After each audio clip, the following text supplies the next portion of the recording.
There's a growing acceptance, of course, of marijuana use across the country. It's legal for recreational use in 24 states plus Washington, D.C. But that does not mean that illegal growing operations have gone away. In fact, they are still booming. A CBS News investigation finds those operations are expanding, particularly in rural parts of the U.S., and they're finding surprising backers overseas who are tied to other deadlier drugs, including fentanyl.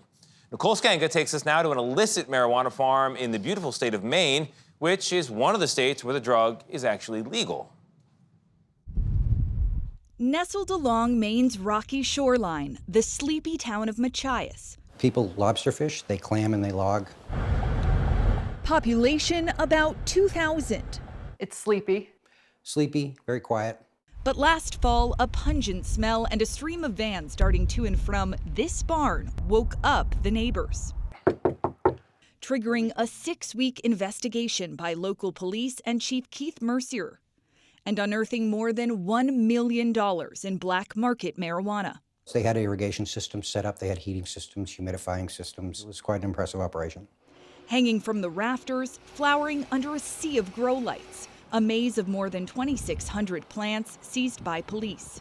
How in the world did black market marijuana set up shop here? I think that was one of the draws, was being a rural community that could go undetected. Just one flashpoint in a $1 billion black market marijuana boom now sinking its teeth into less populated states like Oklahoma, Colorado, and Maine. If I can go into Maine and buy a house for cheap that's rural, is very isolated. Ray Donovan is the former chief of operations for the DEA. That would allow them to continue to grow the marijuana crops uninhibited. Law enforcement now cracking down. Sheriff's office! Come out with your hands up! With at least 34 busts statewide since last June, more sites dotting the I-95 corridor now under investigation.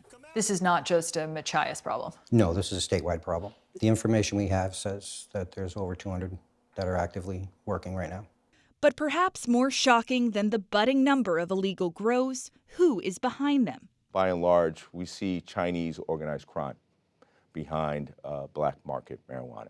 In February, 50 lawmakers penned a bipartisan letter to Attorney General Garland demanding answers about China's role in thousands of illicit marijuana grows nationwide. They're unregulated, they're illicit, they're destroying homes. Marijuana all over the place laying around. Operators allegedly stealing more than $10,000 in power. Just how much power was running through? Substantial amount, more probably 4 or 5 times what a normal household would run. These locations consume huge amounts of electricity. So this is the spreadsheet. Yes. Native Mainer Steve Robinson meticulously tracked suspected illegal marijuana grows statewide and took us to one identified in court records. This looks like a suburban dream home. If you look on this garage right here, there's a newly installed 400 amp service. Poring over power records, findings published on his website attracting the attention of lawmakers and law enforcement. Why would anyone need that much power? If you're running say a car wash, a grocery store, Or if you're growing a lot of marijuana. In some cases, the suspects arrested may have been victims. We encountered 3 Asian males. They were being paid $1,000 a month to work 24/7. Trapped inside sparse living quarters with blacked out windows.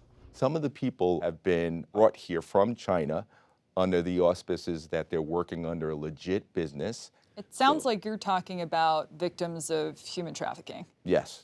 Marijuana remains illegal under federal law, but a majority of Americans now live in a state that has legalized weed. With some states still limiting cultivation and others imposing steep taxes, the marijuana underworld thrives. It is not something that's going to go away, especially if we are investing in legal marijuana statewide, then we're going to have to pursue the black market marijuana organizations. You think it's time to sound the alarm? I do.